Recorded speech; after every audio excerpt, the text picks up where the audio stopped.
Good morning student.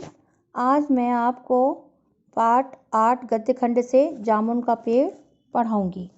जामुन का पेड़ के लेखक कृष्णचंद्र का जीवन परिचय पहले पढ़ाऊंगी। कृष्णचंद्र का जन्म सन 1914 पंजाब के वजीराबाद गांव जिला गुजरांवाला में हुआ था।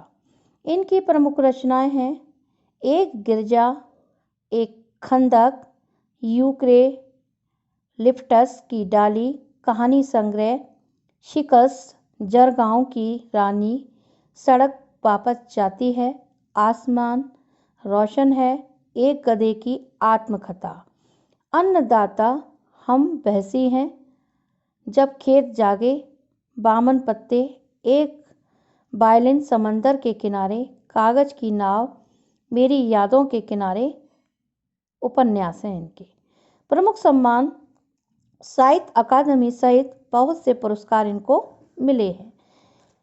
इनकी मृत्यु सन 1977 में हुई थी। प्रेमचंद के बाद जिन कहानीकारों ने कहानी विधा को नई ऊंचाइयों तक पहुंचाया, उनमें उर्दू कथाकार कृष्णचंद्र का नाम महत्वपूर्ण है। प्रगतिशील लेखक संघ से गहरा संबंध था उनका, जिसका असर उनकी रचनाओं में स्पष्ट रूप से झलकता है। कृष्णचंद्र ऐसे गिने चुने लेखकों में आते हैं जिन्होंने बाद में चलकर लेखन को ही रोजी रोटी का सहारा बनाया। कृष्णचंद्र की प्राथमिक शिक्षा पुंछ, जम्मू एवं कश्मीर में हुई। उच्च शिक्षा के लिए वे सन 1930 में लाहौर आ गए और फारमेन क्रिश्चियन कॉलेज में प्रवेश लिया। 1934 में पंजाब विश्वविद्यालय से उन्होंने अंग्रेजी में एमए किया। बाद में उनका जुड़ाव फिल्म जगत से हो गया और अंतिम समय तक वे मुंबई में ही रहे। यूं तो कृष्णचंद्र ने उपन्यास, नाटक, रिपोर्टाज और लेख भी बहुत से लिखे हैं, लेकिन उनकी पहचान कहानीकार के रूप में अधिक हुई है। महालक्ष्मी का पुल, आईने के सामने आदि उनकी मशहूर कहानियां हैं। उनकी लोकप्रियता इस कारण भी है कि वे काव्यात्मक रोमानियत और शैली की विविधता के कारण अलग मुकाम बनाते हैं। कृष्णचंद्र उर्दू कथा साहित्य में अनूठी रचनाशीलता के लिए बहुचर्चित रहे हैं। वे प्रगतिशील और यथार्थवादी नजरिए से लिखे जाने वाले साहित्य के पक्षधर थे। अब हम उनका कहानी जामुन का पेड़, उनकी हास्य व्यंग्य कथा है जिसके बारे में हम पढ़ेंगे। जामुन का पेड़ कृष्णचंद्र की एक प्रसिद्ध हास्य व्यंग्य कथा है। जामुन का पेड़ हास्य व्यंग्य के लिए चीजों को अनुपात से ज्यादा फैला फुलाकर दिखलाने की परिपाटी पुरानी है और यह कहानी भी उसका अनुपालन करती है।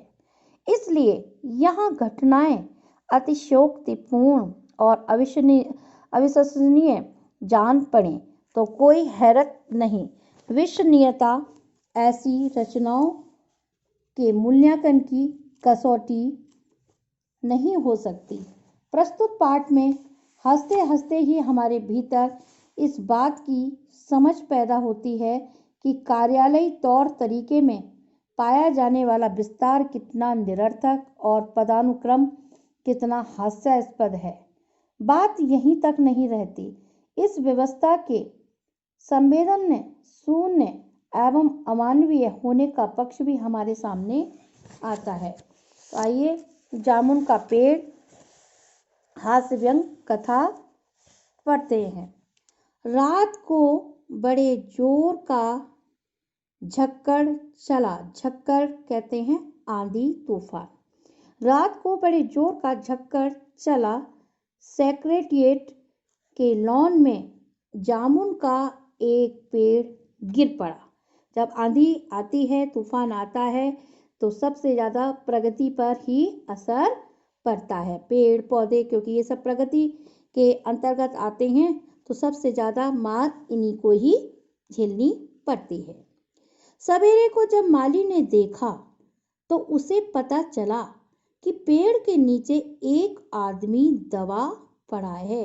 सवेरे उठकर माली उस बगीचे में देखता है, रात को जो आंधी आई, कि इस पेड़ के नीचे एक आदमी दबा पड़ा है। माली दौड़ा दौड़ा चपरासी के पास गया। चपरासी दौड़ा दौड़ा क्लर्क के पास गया। क्लर्क दौड़ा दौड़ा सुपरिटेंडेंट के पास गया। सुपरिटेंडेंट दौड़ा दौड़ा बाहर लॉन में आया।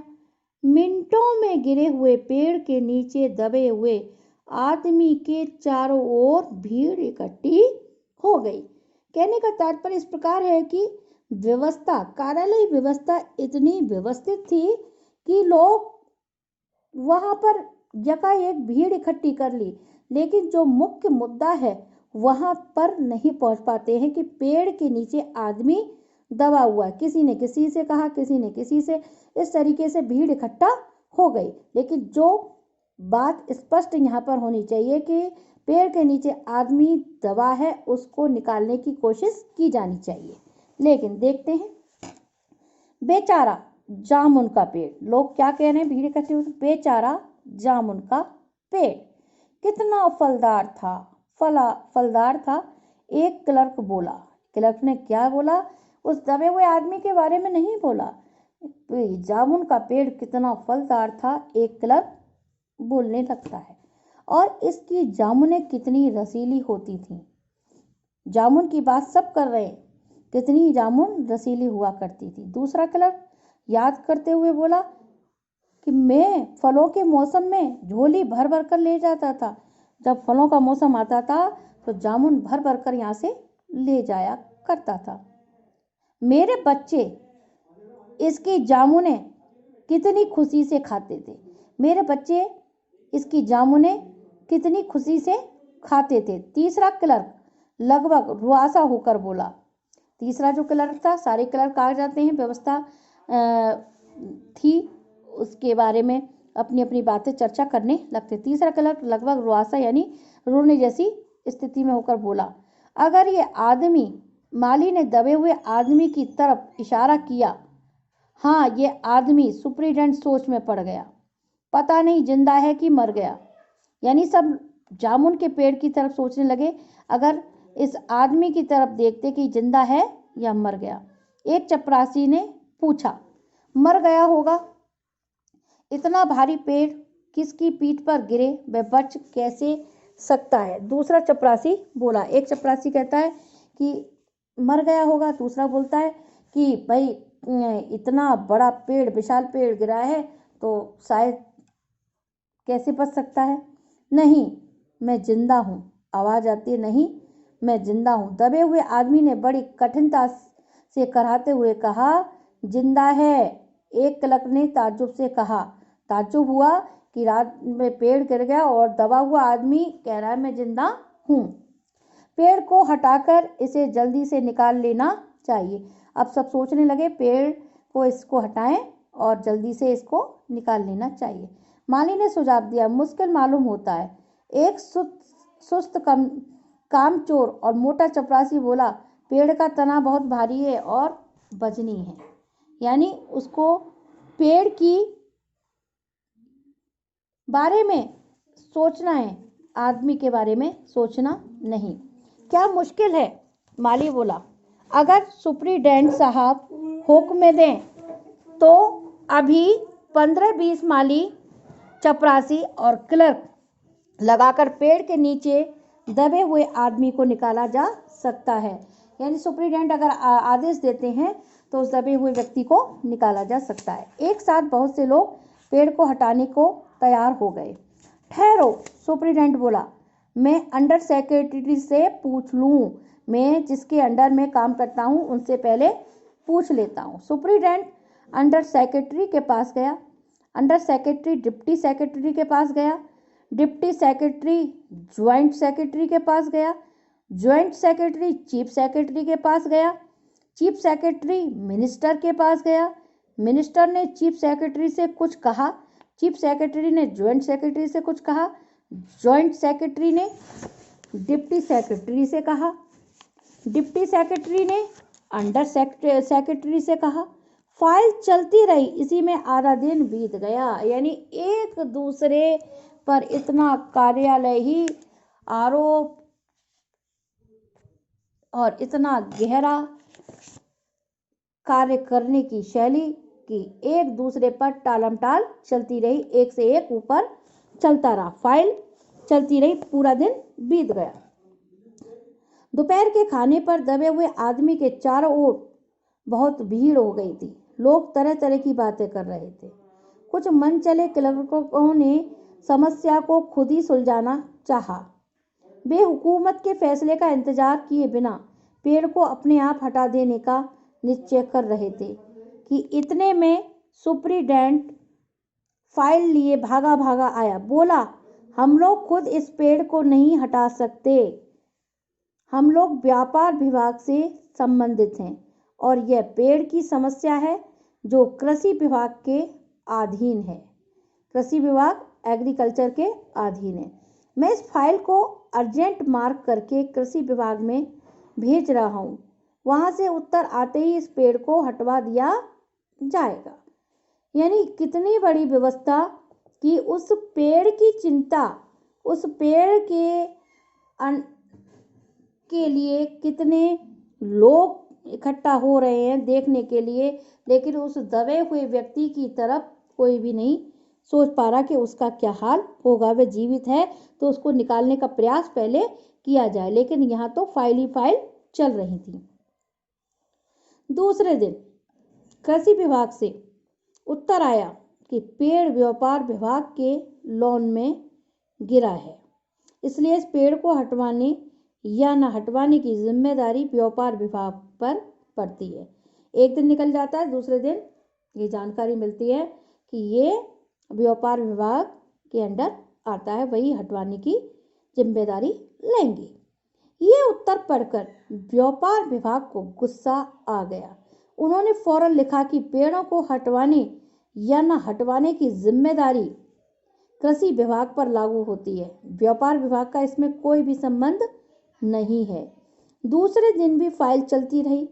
शाम को जवाब आ गया, हम इस मामले को हॉर्टिकल्चर डिपार्टमेंट के हवाले कर रहे हैं क्योंकि यह एक फलदार पेड़ का मामला है और एग्रीकल्चर डिपार्टमेंट अनाज और खेतीबाड़ी के मामलों में फैसला करने का हकदार है।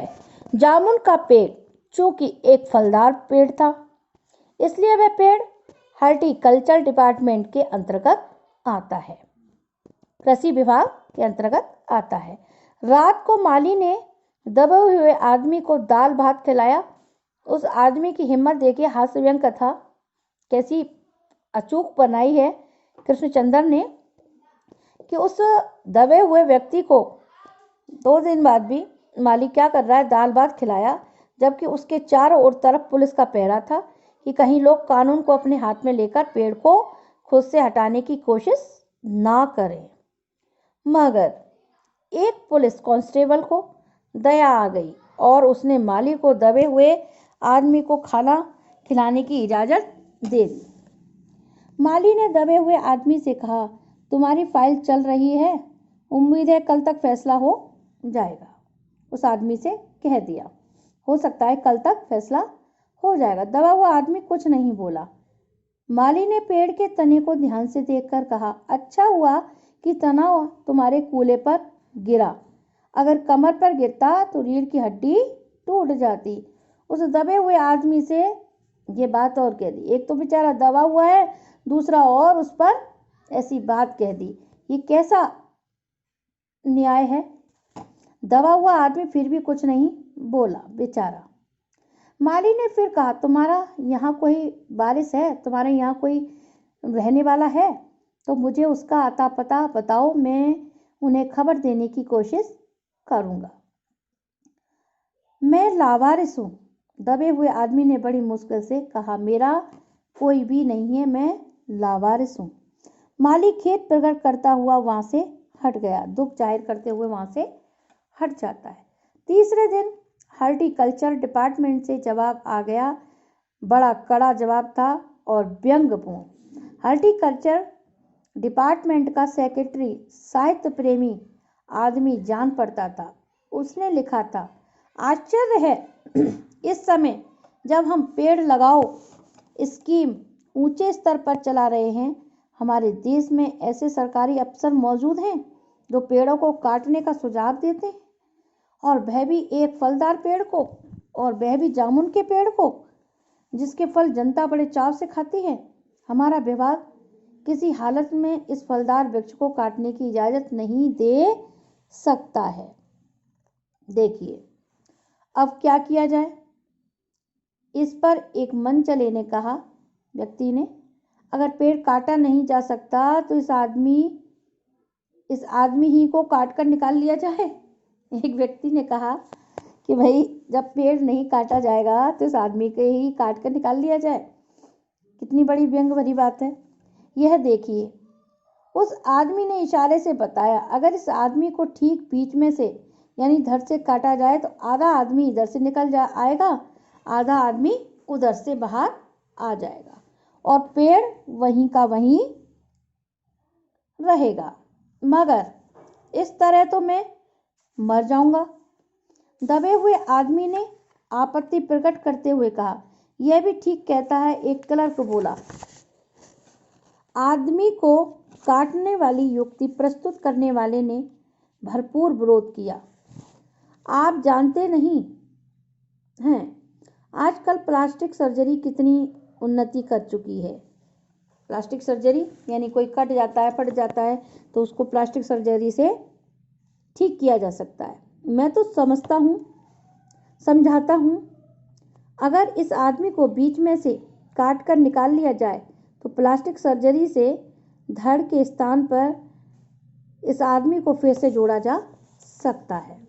कितने प्रयास चल रहे हैं लेकिन उस पेड़ को हटाने की कवायद नहीं चल रही है।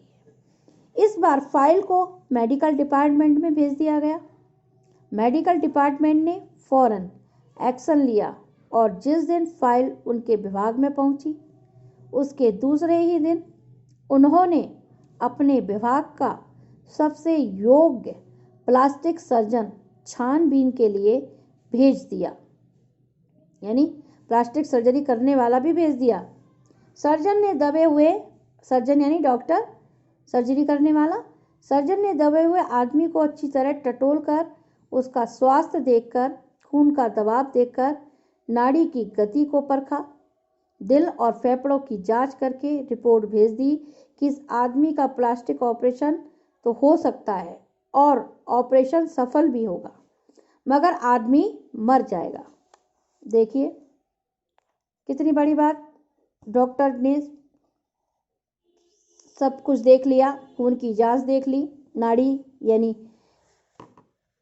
नाड़ी की गति देख ली, फेफड़ों की जांच कर ली, ऑपरेशन को कामयाब भी बता दिया और लास्ट में कहा मगर ये आदमी मर जाएगा, इसलिए फैसला भी रद्द कर दिया गया।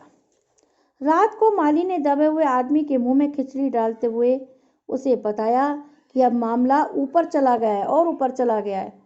सुना है कि कल सेक्रेटेरिएट के सारे सेक्रेटरियों की मीटिंग होगी, उसमें तुम्हारा केस रखा जाएगा। बताइए उस आदमी की क्या गलती थी। आंधी के बीच में आ गया, पेड़ के नीचे दब गया, लेकिन इतनी व्यवस्था, क्योंकि एक व्यंग हास्य व्यंग का है, ऐसा सचमुच में होता तो ऐसा पॉसिबल ही नहीं होता, क्योंकि इतनी देर में तो आदमी मर जाता या निकाल लिया जाता, लेकिन हास्य व्यंग कथा है। उम्मीद है सब काम ठीक हो जाएगा। दबा हुआ आदमी एक आह भरकर धीरे से बोला, यह तो माना कि तगाफुल ना करोगे लेकिन खाक हो जाएंगे हम तुमको खबर होने तक चले जाएंगे। माली ने अचंभे से मुंह में उंगली दबा ली और चकित भाव से बोला, क्या तुम शायर हो? दबे हुए आदमी ने धीरे से सिर हिला दिया कि हाँ। दूसरे दिन माली ने चपरासी को बताया। चपरासी ने क्लर्क को, क्लर्क ने हेड क्लर्क को। थोड़ी ही देर में सेक्रेटेरिएट में यह अफवाह फैल गई कि दबा हुआ आदमी शायर है। बस फिर क्या था? लोगों का झुंड झुंड शायर को देखने के लिए उमड़ पड़ा। इसकी चर्चा शहर में भी फैल गई और शाम तक गली गली से शायर जमा होने शुरू हो गए। सेक्रेटेरिएट का लॉन भांति भांति के कवियों से भर गया और दबे हुए आदमी के चारों ओर कवि सम्मेलन का सा वातावरण उत्पन्न हो गया। सेक्रेटेरिएट के कई क्लर्क और अंडर सेक्रेटरी तक जिन्होंने साहित्य और कविता से लगाव था रुक गए। कुछ शायर दबे हुए आदमी को अपनी कविताएं और दोहे सुनाने लगे। कई क्लर्क उसको अपनी कविता पर आलोचना करने को मजबूर करने लगे। जब यह पता चला कि दबा हुआ आदमी एक कवि है तो सेक्रेटेरिएट की सब कमेटी ने फैसला किया कि चूंकि दबा हुआ आदमी एक कवि है इसलिए इस फाइल का संबंध ना एग्रीकल्चर डिपार्टमेंट से है ना हॉर्टिकल्चर डिपार्टमेंट से है बल्कि सिर्फ कल्चरल डिपार्टमेंट से। कल्चर यानी साहित्यिक। तो कल्चरल डिपार्टमेंट से अनुरोध किया गया कि जल्द से जल्द मामले का फैसला करके अभागे कवि को इस फलदार पेड़ से छुटकारा दिलाया जाए। इतनी कवायद शुरू कर दी लेकिन उस आदमी को निकाला नहीं जा रहा। फाइल कल्चर डिपार्टमेंट के अनेक विभागों से गुजरती हुई साहित्य अकादमी के सेक्रेटरी के पास पहुंची। बेचारा सेक्रेटरी उसी समय अपनी गाड़ी में सवार होकर सेक्रेटेरिएट पहुंचा और दबे हुए आदमी से इंटरव्यू लेने लगा। तुम कवि हो? उसने पूछा। जी हाँ, दबे हुए आदमी ने जवाब दिया। किस उपनाम से शोभित हो? ओस। ओस? सेक्रेटरी जोर से चीखा। क्या तुम वही ओस हो जिसका गद्य संग्रह ओस के फूल अभी हाल ही में प्रकाशित हुआ है? दबे हुए आदमी ने हुकार में सिर हिलाया। हाँ। क्या तुम हमारी अकादमी के मेंबर हो? सेक्रेटरी ने पूछा। नहीं। आश्चर्य है, सेक्रेटरी जोर से चीखा। इतना बड़ा कवि, ओस के फूल का लेखक और हमारी अकादमी का मेंबर नहीं है। उफ, कैसी भूल हो गई हमने। कितना बड़ा कवि और कैसी अंधेरी गुमनामी में दबा पड़ा है। हमसे कितनी बड़ी भूल हो गई। कितना बड़ा कवि इस अंधेरी गुमनामी में इसमें यहाँ पर दबा पड़ा है। गुमनामी में नहीं, एक पेड़ के नीचे दबा हूँ। कृपया मुझे इस पेड़ के नीचे से निकालिए। अभी बंदोबस्त करता हूँ। सेक्रेटरी फौरन बोला और फौरन उसने अपने विभाग में रिपोर्ट की। दूसरे दिन सेक्रेटरी भागा भागा कवि के पास आया और बोला, मुबारक हो, मिठाई खिलाओ। हमारी सरकारी साहित्य अकादमी ने तुम्हें अपनी केंद्रीय शाखा का मेंबर चुन लिया। ये लो चुनाव पत्र। मगर मुझे इस पेड़ के नीचे से तो निकालो। दबे हुए आदमी ने कराकर कहा। उसकी सांस बड़ी मुश्किल से चल रही थी। उसकी आंखों में मालूम होता था कि वह घोर पीड़ा और दुख में पड़ा है।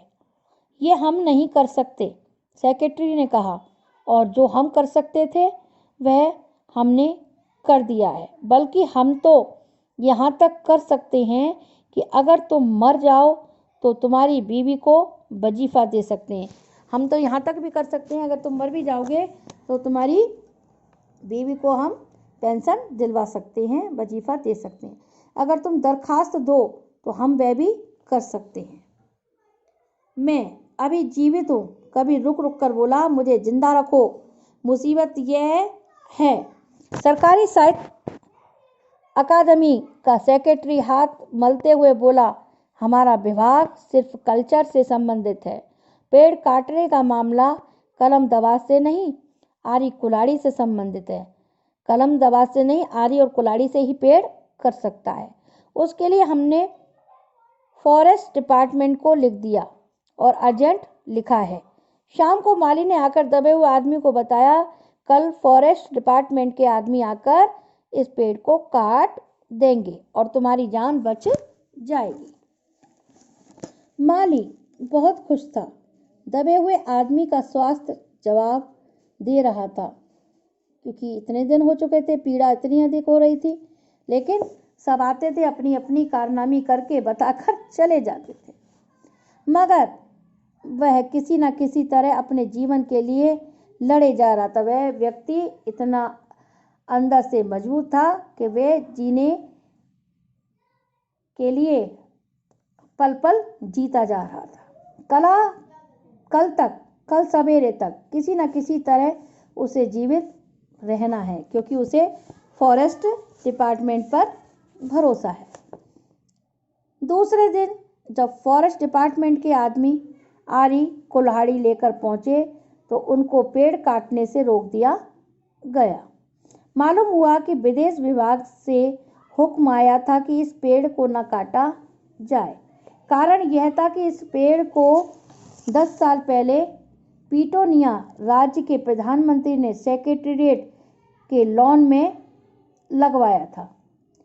अब अगर यह पेड़ काटा गया तो इस बात का काफ़ी अंदेशा था कि पीटोनिया सरकार से हमारे संबंध सदा के लिए बिगड़ जाएंगे। मगर एक आदमी की जान का सवाल है, एक क्लर्क चिल्लाया। दूसरी ओर 2 राज्यों के संबंधों का सवाल है। दूसरे क्लर्क ने पहले क्लर्क को समझाया, और यह भी तो समझो कि पीटोनिया सरकार हमारे राज्य को कितनी सहायता देती है। क्या हम उनकी मित्रता की खातिर एक आदमी के जीवन का भी बलिदान नहीं कर सकते? कवि को मर जाना चाहिए, निस्संदेह। अंडर सेक्रेटरी ने सुप्रिटेंडेंट को बताया, आज सवेरे प्रधानमंत्री दौरे से वापस आ गए हैं। आज 4 बजे विदेश विभाग इस पेड़ की फाइल उनके सामने पेश करेगा।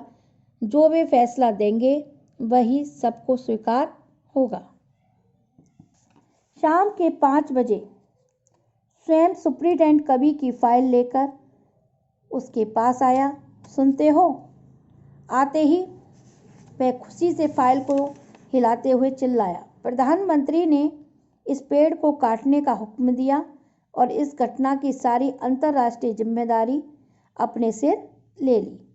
कल यह पेड़ काट दिया जाएगा और तुम इस संकट से छुटकारा हासिल कर लोगे। प्रधानमंत्री तक ये बात पहुंच जाती है। आज तुम्हारी फाइल पूर्ण हो गई। मगर कवि का हाथ ठंडा था। आंखों की पुतलियां निर्जीव और चींटियों की सी एक लंबी पात उसके मुंह में जा रही थी। मगर कवि का हाथ क्या हो गया था? ठंडा हो गया था। आंखों की पुतलियां निर्जीव, देखने लायक नहीं हो रही थी। चींटियों की एक लंबी पात उसके मुंह में जा रही थी। पात यानी चींटियां उसके मुंह में लग रही थी। उसके जीवन की फाइल भी पूर्ण हो चुकी थी, यानी उसके जीवन की फाइल भी पूरी यहीं की यहीं समाप्त हो चुकी थी। कहने का तात्पर्य इस प्रकार है कि लोग भीड़ इकट्ठा कर लेते हैं, व्यक्ति को मरते हुए देख रहे होते हैं, लेकिन प्रयत्न नहीं कोई करना चाहता। हमारी व्यवस्था अगर ऐसी ना होती तो पेड़ के नीचे से पहले उस व्यक्ति को निकाला जा सकता था और उस व्यक्ति के प्राण बचाए जा सकते थे। लेकिन समय ऐसा था कि एक विभाग दूसरे विभाग पर बात पहुंचाता रहा और दिनों दिन बीतने लगे। लेकिन जब प्रधानमंत्री तक बात पहुंची तब उस व्यक्ति को के लिए निकालने की कोशिश की गई, उसकी फाइल को दिखाया गया, लेकिन समय बीत चुका था। जब समय बीत जाता है तो कुछ भी हासिल नहीं होता। तो समय रहते हमें अगर उस व्यक्ति को निकाल लेना था तो उसका जीवन बच जाता। तो बच्चों, ये एक खास व्यंग कथा थी कि इसमें हमें दर्शाया गया कि किस तरह से एक डिपार्टमेंट दूसरे डिपार्टमेंट को किस तरीके से चलाने के लिए एक के ऊपर एक कार्यरत रहता है। तो ये व्यवस्था थी और इसी के साथ यहाँ पर ये जामुन के पेड़ की जो आपने हास्य व्यंग्यात्मक कथा पढ़ी, हमने समझाई कि किस तरीके से एक व्यक्ति पेड़ के नीचे दब गया और उसको कितने विभागों ने टालते रहे एक दूसरे के ऊपर, और लास्ट में वह व्यक्ति अपने प्राण त्याग दे जाता है, उसकी जीवन लीला वही समाप्त हो जाती है। तो बच्चों, ये चैप्टर पूरा समाप्त होता है। तो मैं आपको इसके लेखक का कृष्णचंद्र जी का जीवन परिचय दूंगी, और उससे पहले जो मैंने आपको स्पीति में बारिश पढ़ाई थी, तो आपको मैंने उसके क्वेश्चन आंसर यदि नहीं दिए होंगे तो आपको होमवर्क में मैं इसके क्वेश्चन आंसर आपको दूंगी, वो आपको करने हैं। स्पीति में बारिश के क्वेश्चन आंसर आपको होमवर्क में करने हैं और कृष्णचंद्र जी का जीवन परिचय भी आपको करना है। धन्यवाद।